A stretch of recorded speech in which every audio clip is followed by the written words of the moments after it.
उठते गए। इसलिए आज जो महापुरुष है कम से कम उनका लाभ उठा लो, नहीं तो फिर ये भी महात्मा 30-40 साल बाद चले जाएंगे, फिर हम और आप पछताते रह जाएंगे कि हम उनके साथ रहे, उनके सानिध्य में रहे, लेकिन जितना कृपा बटोरना चाहिए नहीं पा पाए हम और आप, ये पश्चाताप रह जाता है। जैसे भगवान के समय में भगवान के लोग थे लेकिन भगवान को नहीं पहचान पाए, जब चले गए तब अफसोस, अरे ये तो साक्षात नारायण थे सरकार। तो बाद में अफसोस होता है, 6 दिन 5 ही गए, अच्छे दिन तो अपने आप में पीछे, लेकिन अब पछताए हो तो क्या जब चिड़िया चुग गई है। तो महापुरुष चले जाएं तो फिर पश्चाताप ही हाथ लग जाता है, कुछ नहीं मिलेगा। उद्धव जी महाराज संत की याद की, भगवान अंतिम समय में विदुर की याद की। उद्धव जी महाराज ने छुट्टी लिया, चले गए बद्रिकाश्रम में। उद्धव बद्रिकाश्रम पधारी कर विदुर जी महाराज कुछ समय तक यमुना तट पर यानी वृंदावन में रहे। तदुपरांत वहां से अपने आप में कि वहां से अपने आप में मैत्री जी महाराज मुनि के पास पधारे हैं। गंगा किनारे आ गए, जहां मैत्री विराजमान है वहां विदुर जी महाराज आ गए हरिद्वार में। सुखदेव जी महाराज कहते हैं कि द्वारे धुन्द्वारशयः करुणा मैत्रेयवासी नवगाद बोधं छिदोपसच्चाच्युत भाव शुद्धः प्रवक्षशल्यः गुणाभृतक्तः। बड़े सुंदर वर्णन किया है सुखदेव जी महाराज ने। सुनने में बड़े कुशल है हमारे विदुर जी महाराज, ठीक है। इनका चित्त कैसा है? चित्तभाव शुद्ध, इनका चित्त एकदम शुद्ध है, ये थोड़ा भी इनके अंदर कोई मलिनता नहीं, बड़ी पवित्र है। तो देवधनी सुरधनी अपने आप में भागवती भागीरथी दुनिया के तट प्रांत में विराजमान मैत्री जी महाराज के अपने आप के चरणों में जाकर के प्रणाम किया विदुर जी महाराज ने। सुखदेव जी महाराज श्रोता के लक्षण बता रहे हैं, कैसे श्रोता होते हैं। तो यहां कहते हैं शतोपदिष्टाच्युतभाव शुद्धः, जिनका चित्त अंदर बाहर से परम पवित्र है वही मुख्य श्रोता, अच्छा श्रोता वही है जिसका चित्त शुद्ध हो चुका है, जिसका चित्त अपने आप में शुद्ध ही अनर्गल चीज बिठा करके मन में रखे हैं। तब कहो कि हम कथा बिठा ले, अंदर नहीं बैठ पाएगी। अंदर से सारे विकारों को निकाल करके फेंकना। इसलिए ध्यान के बारे में हर जगह, प्रथम स्कंद द्वितीय स्कंद तृतीय स्कंद, हर जगह ध्यान के बारे में जरूर बताया है भगवान व्यास ने कि भगवान का जब ध्यान करोगे चरणारविंद से लेकर के शिख तक का, तब जाकर के चित्त धीरे धीरे पवित्र होगा। नहीं तो मलिन चित्त आज का नहीं, कई जन्मों का मलिन हमारा आपका चित्त है। इसमें संसार के सारी भोगों की वस्तुता अपने आप में भरी हुई है। तो धीरे धीरे इनसे अपने आप में निकालना पड़ेगा, क्योंकि पात्र जब तक यानी खाली न हो तो उसमें कुछ भरेगा क्या? जो भी भरोगे सब नीचे गिर जाएगा। तो पहले पात्र को खाली करना पड़ेगा। यहां विदुर जी महाराज का चित्त जो है परम शुद्ध है, जिसका अंतःकरण परम निर्मल है। इस प्रकार ऐसे हमारे विदुर जी महाराज हैं जिनके चित्त में एक ही भाव है, इस जन्म से अपने आप इसी शरीर से भगवत प्राप्ति हो जाए, इसी शरीर के द्वारा अपने आप पे फिर हमारा अगला जन्म न हो। कथा सुनते सुनते, संतों का आसन करते करते, तीर्थों का दर्शन करते करते, तीर्थों में बैठे हुए महापुरुष और भगवान के प्रतिमाओं का दर्शन करते करते शरीर का प्रारंभ हो जाए और हमें कुछ नहीं चाहिए। तो स्मृति उत्तम अधिकारी अपने आप में चित्त भाव शुद्ध है। दूसरा भाव माने भक्ति, भाव माने भक्ति या फिर प्रेम भगवान में। तो भगवत प्रेम से अपने आप में जिनका अंतःकरण परिपूर्ण है वे ही कथा में अपने आप में श्रवण के उत्तम अधिकारी है। जैसे विदुर जी महाराज उत्तम अधिकारी, भगवान अच्युत चराचर में अपने आप में विराजमान है। जहां दृष्टि उठाओ हरि व्यापक सर्वत्र समाना, भगवान समान रूप से हर जगह विद्यमान है, सब में है। बस आपकी दृष्टि अपने आप को शुद्ध होनी चाहिए, भगवान है कहां। ऐसे तो मुख्य मुख्य स्थान बता दिए कि भाई बद्रीनारायण में भगवान विराजमान है, मुक्ति नारायण भगवान विराजमान है, जहां संतों की कथा होती वहां विराजमान है, तीर्थों में भगवान विराजमान है। लेकिन नहीं, ओरिजिनल रूप में भगवान सर्वज्ञ हैं, सर्वत्र हैं, हर जगह है। कोई ऐसा स्थान नहीं जहां भगवान नहीं हो। बस एक चीज की हमारा आपके अंदर कमी है, प्रेम के प्रकट हुए में जाना। हरि व्यापक सर्वत्र समाना, भगवान सर्वत्र है हर जगह, लेकिन आपसे 16 ना प्रेम ढूंढते ठाकुर जी। जैसे आप किसी से प्रेम करते तो आप चाहते हो व्यक्ति सिर्फ हमसे प्रेम करे, उसी प्रकार भगवान भी चाहते आप 16 आना प्रेम हमसे करो, संसार से बस व्यवहार रखो, प्रेम हमसे करो। संसार से व्यवहार करना, कोई आवे तो उनको बिठाओ, पानी पिलाओ, सब करना, लेकिन प्रेम पड़ते आप भगवान से। नहीं कि आप बहुत बड़े आदमी नहीं, भगवान के सामने फलाने की बड़ाई, मरने वाले मनुष्यों की बड़ाई करोगे। संतों की बात अलग है, महापुरुषों की बात अलग है, भक्तों की बात अलग है। भागवत कथा में भक्तों की कथा जरूर हो, भक्तों की कथा सुनकर के भगवान भी प्रसन्न हो जाते हैं। वो सतयुग हो या कलयुग हो या त्रेता द्वापर के भक्त हों, जिन भक्तों की कथा भगवान सुनते हैं, भगवान स्वयं भक्तमाल की कथा श्रोता बन करके भगवान सुनते हैं। जो भक्तों की माला है, कबीरदास, रविदास जी महाराज, धनुदास जी महाराज, रामानुजाचार्य, इन सब महापुरुषों की कथा भक्तमाल भगवान श्रोता बन करके प्रेम से सुनते रहते। इसलिए भक्त भक्ति भगवंत गुरु चतुर नाम बपु एक, इनके पद वंदन करे ना सही विघ्न अनेक। भक्त भक्ति भगवंत और गुरु ये चारों एक ही हैं, थोड़ा भी अंतर नहीं।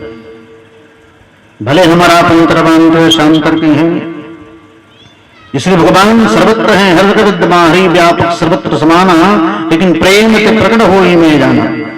जड़ चेतन जल्दी सकल राममय जान। भगवान कहानी है, तिलेश तैलम दधनीम सर्पिरापः, उपनिषद कहता है भगवान सब में विराजमान। तिल को परने के उपरांत जैसे अपने आप में तेल निकलता है, दही को मंथन करने के उपरांत से मक्खन और घी निकलते हैं, अरड़ी मंथन करने के उपरांत से अग्नि प्रज्वलित होती है, उसी प्रकार चराचर ब्रह्मांड में जो व्याप्त है उसी का नाम विष्णु है। जो हर जगह विद्यमान है वही भगवान विष्णु है, जो हम में, आप में, सब में, खड़खंड में विराजमान। तो चित्तभाव शुद्ध है विदुर जी महाराज, वक्ता का अपने आप में गुरु सौशल्य गुणावृत्त है, जो परम शीलवान है अपने आप में और तृप्त है अपने आप, भरा हुआ है, और वक्ता सहजता सरलता की प्रतिमूर्ति हो, शील गुण श्रेष्ठ हो, उसके अंदर परम दैन्यता हो। वक्ता ऐसा होना चाहिए एकदम शील स्वभाव वाला, जैसे भगवान थे ना राम जी, सुन सीतापति शील स्वभाव, भगवान परम शील स्वभाव के थे ठाकुर। जब निषाद राज गोह गए ना, उनके परिवारी जन, राम जी अपने आप में दरबार में बैठे थे, खूब सुंदर मणियुक्त अपने आप के सिंहासन पर, सोने का छत्र अपने आप पे लगा हुआ है, और इनके परिवारी जन जाकर के दूर दरवाजे से देखा, देख रहे हो ना, वो जो सोने के सिंहासन पर बैठा हुआ है ना, तो पता है कौन है? हमारा बेटा अपने आप में जो है ना, निषाद राज के मित्र हैं वो। उसने कहा कि जो हमारा भतीजा है निषाद राज, उसका अपने आप के मित्र है जो सबसे ऊंचे सिंहासन पर बैठा।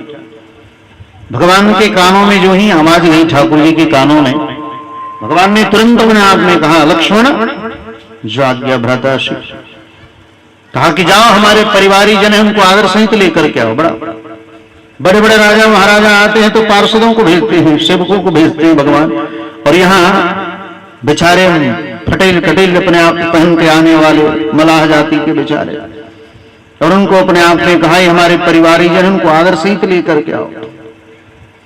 और छोटे छोटे बच्चों को उठा करके भगवान ने राज सिंहासन पर गोद में बिठा लिया, उनके लिए खूब सुंदर सुंदर वस्त्र मंगवा के भगवान ने पहनाना प्रारंभ किया। कहा कि ये सब हमारे परिवारी जन हैं। आहा, ये है भगवान राम, कितने शील स्वभाव के, बताओ। हम और आप कहीं ऊंचे स्थान पर मिल जाए, कोई पद मिल जाए तो बताओ, छोटे लोगों को याद करेंगे, भूल जाएंगे हमारा। ये है भगवान का शील स्वभाव। सुन सीतापति शील स्वभाव, भगवान का जो सब इसी स्वभाव के कारण तो रावण आदि दैत्य भी अपने आप में भगवान की बनना, आहा इतने सुंदर स्वभाव के, हम तो जानते ही नहीं थे राम इतने सुंदर स्वभाव के। ऋषि मुनि महात्मा, अरे क्या बताएं, आज तो सारे रग रग में अपने आप में बैठे राम हैं। आज से 30-40 साल पहले तो लोग एक दूसरे से मिलते भी तो राम राम करते थे, राम राम, जय श्री राम, जय श्री राम। ये तो मोबाइल आया तो बिगाड़ दिया, सब राम राम भूल के हेलो में फंस गए हमारा। जब से मोबाइल आया ना तब हेलो हाय में फंस गए, नहीं तो उससे पहले लोग एक दूसरे से मिलते ना राम राम किया करते थे। इसी भारतवर्ष में पहले लोग राम राम किया करते थे। अब मोबाइल जब से आ गया, पहले लैंडलाइन चलता था तो कानों में से सटाने वाला तो उससे बोलते हेलो ठीक है हेलो, अरे उसमें जय श्रीमन्नारायण बोलो, जय सिया राम बोलो, राम राम बोलो। आज भी मोबाइल हो तो दिन भर में 10 कॉल तो आएंगे, 10 कॉल आ रहे तो कम से कम जब भी रिसीव करना या फिर कहीं करना हो तो कोई उठाता भी हो तो जय श्रीमन्नारायण, जय सिया राम, राम राम, जो आपको भगवान अच्छे लगे, हरे कृष्णा। इसलिए मोबाइल भी यूज करना तो उसमें राम राम बोलना चाहिए, हेलो नहीं। ये नया फैशन हेलो हाय और बाय, कोई जाने लगता तो उसको बाय करते बाय ये तो नेता भी करते बाय, पहले तो आते तो हाथ जोड़ के आते हैं और 5 साल बाद अपने आप पे जीत के जब आएंगे तो टाटा करेंगे, 5 साल बाद भेंट हुई, इशारा कर देते पहले ही जीत के आएंगे ना तो उसी समय आप तो उत्सव में लगे रहते हो कि जय जयकार में, और वो हाथ दिखा के सबका अभिवादन करते हैं कि अब 5 साल बाद भेंट हुई, अब इतना जल्दी भेंट उठ हुई नहीं, ठीक है। हम आप जानते हैं कि नहीं हमारा अभिवादन स्वीकार कर रहे हैं, वो स्वीकार नहीं कर रहे, वो दिखा रहे हैं कि बाद नहीं भेंट होगा, और 5 साल बाद फिर भेंट होगा जब इलेक्शन आएगा ना तब। लेकिन भगवान ऐसे नहीं है, भगवान परम शीलवान है। आप जाओ या न जाओ, पूरी प्रजा को अपने आप में पुत्र के समान भगवान मान करके सेवा करते थे। तब जाकर के इतने हजारों हजार वर्षों तक पहले लोग शासन किया करते थे।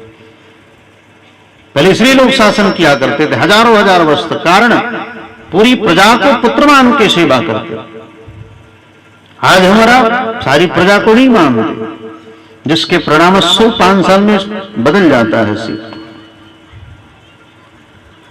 इसलिए सौशल्य गुणा वितप्तः वक्ता सहजता और सरलता के अपने आप में प्रतिमूर्ति हो, ऐसा वक्ता होना चाहिए। निषाद राज गोह जब अपने परिवारी जनों के साथ सिंहवेरपुर में पहुंचे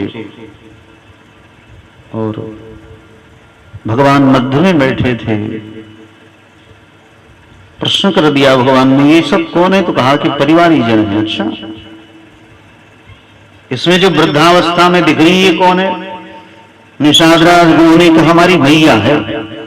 इतना सुनते ही भगवान सबसे मध्य में बैठे थे, तुरंत खड़े हो गए और खड़े होकर के जाकर के उसके चरणों में मस्तक रख के प्रणाम किया। जैसे कौशल्या के सुमित्रा को प्रणाम करते, उसी प्रकार भगवान ने जाकर के उस निषाद राज गोह की माताश्री के चरणों में मस्तक रख के प्रणाम किया। इतना देखते ही अपने आप में मैया के स्तनों से दूध उभर आया। मैया ने सोचा काश हमारे बच्चे होते, उनको खूब खिलाती पिलाती, खूब बलैया लेती। भगवान ने अंदर से आशीर्वाद दे दिया, जाओ द्वापर युग में आप फल विक्रणी बनकर के आएंगे, मैं कृष्ण बनकर के आऊंगा। अगले जन्म में वही निषाद राज गोह की मैया। और भगवान जब अयोध्या जाने लगे ना, तो जलंका से अपने आप में वापस आ रहे थे, सिंहवेरपुर पहुंचे अपने मित्र को लेने के लिए। वहां उनका फ्लाइट उतरा, जहाज उनका, ठीक है। उस समय भी बड़ी सुंदर जहाज था, पुष्पक विमान आदि थे। तो वहां उतरा तो निषाद राज गोह को लेकर के चलने लगे। उसी मैया फल लेकर के दौड़ी टोकरी में, अरे राम जी हमारे कुछ फल खाई लो। भगवान ने कहा फल खाने की चिंता छोड़ मैया, अगर थोड़ा भी विलंब हुआ तो हमारा भरत अपने आप पे चिता में जल करके भस्म हो जाएगा।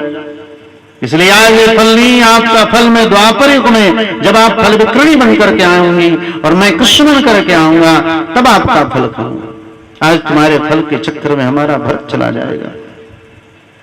क्योंकि थोड़ी भी अपने आप में विलंब हुई, भरत ने वचन दिया है, थोड़ा भी विलंब हुआ तो हम तुरंत अपने आप में चिता बुझ करके, चिता तो बुझ दी गई थी, बस उसमें आग लगाना था। इस प्रकार ऐसा प्रेम है भाइयों का। तो वही फल विक्रणी, इतने शील स्वभाव के भगवान हैं, उन्होंने अगले जन्म में फल विक्रणी बन करके आई और उसके ऊपर भगवान ने कृपा की है। फल बेचने वाली बेचारी बन के आई थी। ठाकुर उस समय मात्र अभी 5-7 साल के थे। ठाकुर जी छोटी अवस्था थी, इतने छोटे छोटे अंजुल ठाकुर जी फल विक्रणी बन करके आई। फल ले लो, फल ले लो, चिल्लाने लगी फल ले लो। कन्हैया अपने आप में बाहर आए तो जानते हैं कि पूर्व जन्म की कौन है भाई, भले वो जाने या न जाने, भगवान को सर्वज्ञ सब जानते। मैया से थोड़ा सा धान लेकर के आए, अन्न लेकर के आए घर से, अन्न लेकर के जो ही अपने आप पे गए, उसने कहा कि इतने में इतना फल लोगे? और उसमें भी जाते जाते पूरे अनाज तो गिर गए, 2-4 दाने रह गए बस हाथ में, अंजल में छोटे छोटे अंजल है। उसने कहा बस एक बार मैया बोल दे तू सारा फल ले जा, एक बार हमारी गोदी में बैठ करके मैया हो, तो यूं कौन सी बड़ी बात है। तुरंत ठाकुर जी महाराज अपने आप में गोदी में बैठ गए, उसकी ठुड्डी को पकड़ा और कहा कि अरे मैया। जो ही ठाकुर जी ने मैया बोला, वो तो पूछो मत, फल विक्रणी वाली अपने आप में बेचारी बड़ी आनंदित हो गई। ये तो पूर्वजन्म की वही थी, निषाद राजगोह की मैया। ठाकुर जी ने धीरे से अपने आप में मैया बोला, ठुड्डी पकड़ करके प्रसन्न हो गई और भगवान के अंजल में अपने आप में सारे जितने टोकरी के फल थे, मैया ने कहा ये आम ले लो, अनार ले लो, सेब ले लो, केला ले लो, नाशपाती ले लो, सब ले लो। एक अंजल में एक टोकरी के फल आ गए। सोचो, ये है भगवान। ठाकुर जी महाराज एक अंजल में ही जितने फल थे टोकरी के, एक अंजल में अपने आप में सारे फल प्रविष्ट हो गए अंदर। यह है ठाकुर जी का, यह है भगवान। भगवान की भगवत्ता इसी में छिपी है। एक अंजल में एक टोकरी फल, बता हमने की कितनों भरी भरी हो, हमने तो फां रोके कपड़े में डाल दी, ठीक है, फड़वा में डाल दी। ठाकुर जी महाराज एक अंजल में अपने आप सब जैसे अगस्त ऋषि जी महाराज एक अंजल में सारे सागर को पी गए। सदा 2-4 लीटर, 10,000 लीटर, 50,000 लीटर नहीं, कता नहीं, पता नहीं, किसी का लिमिट नहीं कितना उसमें जल है, सारे जल को एक अंजल में पी गए। जन्म ऋषि जी महाराज ओम केशवाय नमः, ओम नारायण माधवाय नमः 3 आचमन में अपने आप गंगा को पी गए। धरती पर एक महापुरुष पावरफुल। अंत में फल विक्रणी के टोकरी में 2-4 जो अन्न के दाने थे, जो ही टोकरी आगे घर गई बेचारी, घर जाकर के देखा तो सारा अपने आप में मणि रत्नों से अपने आप में पूरा टोकरी भर गई। फल विक्रणी के ऊपर भगवान ने कृपा की द्वापर युग में आकर के, क्योंकि भगवान सबकी मनोकामनाओं को पूर्ण करने वाले। जिसके मन में जैसी कामना, यज्ञनारद भी भगवान, यज्ञनारद दक्ष भगवान, जिसकी जैसी मनोकामना, जिसकी जैसी श्रद्धा होगी वैसी कृपा करते हैं यज्ञनारद 5 दिनों में। प्रेम से अगर भगवान की भक्ति करोगे तो प्रेम मिलेगा, देश से करोगे तो देश का फल देश ही मिलेगा। इसलिए जो जैसी कामना से अपने आप में भगवान की सेवा में लगे रहते हैं, किसी को कुछ बनना है तो वो भी उसी रूप से सेवा करे तो उसके ऊपर भी कृपा हो जाती है। यज्ञनारायण पक्ष भगवान है साक्षात। इसलिए लेकिन एक चीज की कमी है, आज जो भी आ रहा है सब मिलावटी आ रहा है, ठीक है ना। इसलिए इतने अनुष्ठान होने के उपरांत भी हमारा आपकी बुद्धि चेंज नहीं हो रही है। कारण क्या है? जो शुद्ध घी है वो घी भी अपने आप में सब डुप्लीकेट आते हैं। हमेशा मार्केट में हल्ला होते रहते, भाई इसमें चर्बी मिलाई गई, ये मिलाया गया, वो मिलाया गया। सही में बड़ी दूषित घी है, ठीक है ना। इसलिए कई प्रकार के घीओं का अपने आप में उपयोग न हो। यज्ञ अनुष्ठान पातंजल का हो, रामदेव बाबा का अपने आप में घी तो वहां देसी आए हैं, वहां से जो लॉन्च हो रहा है ना तो वो शुद्ध हो सकता है, ठीक है।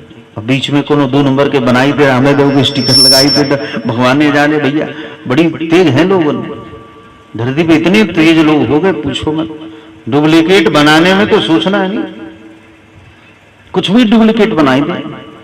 चाइना वाले तो फल भी बनाई देते डुप्लीकेट, प्लास्टिक के चावल, प्लास्टिक के पात गोभी, प्लास्टिक के फल हैं। अब जब प्लास्टिक के खाइबा तो बताओ क्या हुई, रोग का घर ही तो है सब। तो डुप्लीकेशन में अपने आप बहुत लोग चल खूब डुप्लीकेट बना रहे, लेकिन प्रयास करना चाहिए कि अपने आप में वही पतंजलि का ही घी हो, या फिर जहां से हम लोग घी मंगाते हैं वो घी अपने आप में शुद्ध बनाया जाता है। इस प्रकार, या फिर आज पथमेड़ा सबसे बड़ी गौशाला, इस भारतवर्ष की सबसे बड़ी गौशाला पथमेड़ा, जहाँ दशरणानंद जी महाराज हैं, वहां भी अपने आप में अनेक प्रकार के पदार्थ, कम से कम 3-4 लाख वहां गायें हैं। तो उस गायों का जो भी दूध अपने आप में निकलता है उससे पाउडर वाला दूध बनता है, या फिर अनेक प्रकार के मिष्ठान और घी बनाए जाते हैं वहां, और उसका सप्लाई होता है चारों तरफ। तो उसमें अपने आप में 100% अपने आप को शुद्ध है। तो ऐसे महापुरुषों की कृपा से अपने आप में जहां जहां संतों का आश्रम आदि है, गोवंश है, वही शुद्धता बची। नहीं तो हर जगह अपने आप में मिलावट, कोई ऐसा चीज ना हो जिसमें मिलावट न हो। घर में आप जो भी खा रहे हो ना, दाल चावल रिफाइन तेल आदि जो भी खा रहे सब में मिलावट हो गया। इसलिए आज सबसे अधिक लोग रोगी हो रहे हैं।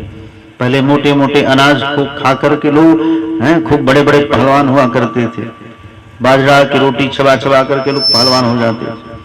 और आज कितना मुलायम हंडी की रोटी खाते हैं, वो कहें कि हमारे पास तो हमेशा लोग केस लेके आते, स्वामी जी मैं दही में दर्द वाला, ऊपर से नीचे तक सारे शरीर में ही दर्द है। वो दर्द नहीं है, सारे शरीर में अपने आप में गैस भरा हुआ है। गैस ही दर्द है भाई, हड्डी हड्डी में अपने आप में गैस पहुंचा हुआ है। क्यों? खाद का अपने आप में अन्न ले रहे हो आप, खाद की अपने आप में दवा, और दवा और खाद से युक्त अपने आप में जो अन्न ले रहे हो, फल ले रहे हो हमारा, इसलिए ये अन्न फल जो भी ले रहे हो सब अपने आप को दूषित, जिसके परिणाम स्वरूप आप रोगी होते जा रहे हो। ठीक है, इसलिए तो महात्मा अपने आप ये सब संत अनेक महापुरुष फलहारी रहते हैं। वही फल गिने चुने फल, लेने की कोई भी फल, जैसे अनार है उसमें अपने आप में कोई दोष नहीं। ठीक है, अनार ही एक ऐसा है जिस फल में अपने आप में कोई दोष नहीं हो। जितने फल है ना ये सब में दोष है, केला हो आम हो, ठीक है ना, ये सब कार्बाइड आदि से बनाए जाते हैं। एक अनार ही एक ऐसा है जिसको हम सालों भर लेते हैं, एक अनार सुबह एक अनार शाम, तो लोग अनार ही लेके आते हैं अधिक। चलो चलो स्वामी जी अनारे ना खाए ना, कितना अनार खाएं भाई, तो खूब लुटाते हैं। चलो भैया खूब लूटे से लेके आके भागे लड़कोरियो जी जा से स्वामी जी के भागे में बाल बच्चे सब आनंदित खूब खावे फल। इसलिए फल में भी गिने चुने फल, ठीक ना, वही अपने आप में सात्विक रह गए, नहीं तो सब अपने आप में दूषित, सब में मिला हुआ। एक दिन के बाद केला खत्म, क्योंकि कार्बाइड में पका हुआ है अपने आप। इसलिए सात्विक अगर व्यवस्था न हो, तामसी हो तो तामसी दैत्यों का बल बढ़ता है और सात्विक से देवताओं का बल बढ़ता है। कितने गांव के लोग नहीं हम अपने घी यूज करेंगे, अरे भैया उस घी से अपने आप में तुम्हारी बुद्धि खराब होगी। बाजार के अपने आप में घी से हवन आदि करोगे तो उससे कोई देवता प्रसन्न, दैत्य प्रसन्न हो जाएंगे। आपके घर के दैत्य प्रसन्न, चर्बी डालोगे उसमें तो घर के जितने भूत प्रेत हैं वो सब प्रसन्न हो, चला चला और बढ़िया से कहीं दबावल जाए, ठीक है ना। तो घर के जितना भूत प्रेत और दबाई है संतोर आगे, और तब स्वामी जी के पास आओ, स्वामी जी भूत धैले बा, मुझको स्वामी उतना भूत उतना ही नहीं, दर्शन से ठीक हो जाए तो अच्छा है, नहीं तो फिर भूत झाड़ने वाले सब आ रहे हैं यज्ञ में। तो इस प्रकार सात्विक अपने आप के पदार्थों से भगवान की आहुति आदि दी जाए तो देवता प्रसन्न होते हैं, और तामसी चीजों से अपने आप की आहुति दी जाए, लेकिन आप तो देख कैसे सकते हो उसमें। इसलिए कम से कम पतंजलि योग का जो अपने आप में घी है, या फिर अनेक चलता है एक मार्केट में, उसमें भी कई प्रकार के आगे, अनेक के नाम बदल करके कई आगे उसमें, ठीक है। इस प्रकार देख करके मूल जो अपने आप में शुद्ध है उसी को हम आप ग्रहण करें या फिर लें, तब जा करके बुद्धि सात्विक होगी। नहीं तो हर चीजों से अपने आप में रोग ही रोग फैलता जाएगा। तो मिलावट के संसार में अपने आप में सब लोग पैसा के लोग ही मिलावट करके 2 नंबर की चीज को 6 नंबर बना के बेच रहे हैं सब। इतनी इतनी छोटे छोटे शुद्ध के लिखे हैं, एकदम डलडा हो, पूरा डलडा 100% डलडा है। छोटी छोटी डिबिया में गोपाल घी, तो ये घी तो वो घी, है भगवान कितना घी। इसलिए आचार्य संत महापुरुषों के आश्रमों से जो घी आदि निकलता हो वही घी आदि श्रेष्ठ है। पहले तो घर घर में घी मिलता था। एक बार घी क्या बताएं, पहले बचपन में याद है जब घी खराया जाता ना, मैं मोहल्ला गमक जाएगा, पूरा मोहल्ला एकदम गम गम गम करेगा। सोनाचूर के चावल बन जाए तो दूर से ही अपने आप में सुगंध आएगा। अब तो सोनाचूर का लिक्विड आ गया, चावल कैसा भी हो उसमें केमिकल डालो, एकदम सोनाचूर से सुगंध आवत। वाह, कितने तेज दिमाग के हैं सब मिलावटी करने वाले हैं। कुछ चीज का भी अपने आप में स्वाद बनाएंगे तुरंत। इसलिए चित्त शुद्ध हो और सरलता के प्रतिमूर्ति हो, जो वक्ता हो, भगवान की कथा सुनाने वाले। शंकर भगवान परम शीलवान है, भृगु जी महाराज, ये सब महापुरुष सब शीलवान। शंकर जी महाराज स्वयं अपने आप में, दक्ष सभा में कितना विरोध हुआ। दक्ष जी महाराज, दक्ष के अपने आप में धमाद है सरकार, दक्ष की 16 पुत्रियां, 13 पुत्रियों का विवाह धर्म के साथ हुआ था। स्वाहा नाम की कन्या का विवाह अग्नि के साथ हुआ। सुधा अरेमा के साथ ब्याही गई, जो पितरों के राजा है अरेमा। यही पितरों के राजा अरेमा जब मंडप के साप के द्वारा धर्मराज 3 रूप में आए थे, पता है ना 3 रूप में, मंडप के साप के द्वारा धर्मराज 3 रूप में आए थे, भुलाई गए से विदुर जी महाराज, सुपज वाल्मीकि, युधिष्ठिर के रूप में। उस समय अरेमा जो थे, पितरों के राजा अरेमा, वही अपने आप में वहां शासनकाल संभाल रहे थे उस समय तक। इस प्रकार और सबसे छोटी पुत्री का नाम सती था, जिनका विवाह भगवान रूप भवन भोलेनाथ के साथ शिव के साथ हुआ था। तो भरी सभा में अपने आप को परम शीलवान भगवान शिव भी हैं। ससुर जी अपने आप में गाली देते रह गए। शिवजी महाराज ने सोचा ससुर जी गाली देने दो, दामाद काहे को दे बजाए, हम काहे को देने जाए, ससुर जी अपनी वाणी गंदी करने तो हम चुपचाप बैठे रहे। शिवजी महाराज को बड़ी उल्टा सीधा बोला, अरे इसका नाम शिव है, लेकिन अपने भक्तों के साथ हमेशा कपट का व्यवहार करता है। प्रेतवासी घोरेश भूत प्रेत गरीब है, ये तो निरंतर भूत प्रेतों के साथ रहने वाला ये अशिव है, नाम इसका शिव है, लेकिन ये पाखंडी अशिव है। निरंतर चिता भस्म लेप धारण करता है, वो भी जलती जलती अपने आप में चिताओं का भस्म लगाता है, प्रेतों के साथ रहता है, भूत प्रेतों के साथ प्रेतवासेषु भूत प्रेत गरीब है। पता नहीं हमारी बुद्धि में क्या है, अपनी मृगनयनी पुत्री का विवाह इस बंदर जैसे नेत्र वाले शिव के साथ हमने कर दिया। पता नहीं हमारी बुद्धि में क्या थी कि मृगनयनी पुत्री का विवाह, अपने आप में सती का विवाह मैंने शिव के साथ, बंदर जैसा नेत्र लेने वाले शिव के साथ अपने आप में कर दिया। शिवजी चुपचाप सुन रहे। बता, एकदम शांत संत है शिवजी महाराज। यह है शील स्वभाव। बड़े अगर कुछ बोल रहे ना तो बच्चों को सुनना चाहिए। बड़े अगर घर में बोल रहे माता पिता तो दलील ही नहीं करना चाहिए। वो बोले कि हम बोली विचार लो, नहीं, माता पिता गुरुजन अगर बोल रहे हो तो आपके भलाई के लिए बोल रहे। यहाँ तो दक्ष उल्टा बोल रहा है ना, लेकिन ऐसे समाज में अपने आप में अगर गुरुजन आचार्य जन अगर कुछ बोलते हो तो आपके अंदर कुछ गलती हो तब बोल रहे, आपके भले के लिए बोल रहे माता पिता गुरुजन। तो वहां बच्चों को चुपचाप सुनना चाहिए, मुड़ी नीचे करके सुनते रहो, कुछ भी बोले चुपचाप सुनते रहो और तदुपरांत उसका अमल करें। यदि कि सुन के अपने आप फिर भूल जाए, फिर उसी काम में लग जाए, नहीं, जाकर के अंदर चुपचाप बैठ करके और सोचना चाहिए आखिर क्यों बोला, हमसे कुछ गलती हुई होगी तब बोला। ऐसा आप सोचोगे तो आप सुधर जाओगे, तो माता पिता भी देखेंगे सुधर रहा है बच्चा तो प्रसन्न हो जाएगा। शिवजी महाराज ने एक बार नहीं बोला, चुपचाप सुनते रह गए। परम शीलवान है शिवजी महाराज। वही नहीं, साप ले भी आ जाओ, आज के बाद तुम्हें यज्ञ अनुष्ठान में कहीं भाग नहीं मिलेगा। अयम तो ये आदेश कर दिया कि जितने देवता हैं सारे देवताओं को यज्ञ में भाग दिया जाएगा, लेकिन तुम्हें भाग नहीं दिया। शिवजी महाराज ने सोचा कि चलो बहुत बढ़िया हो गया भाई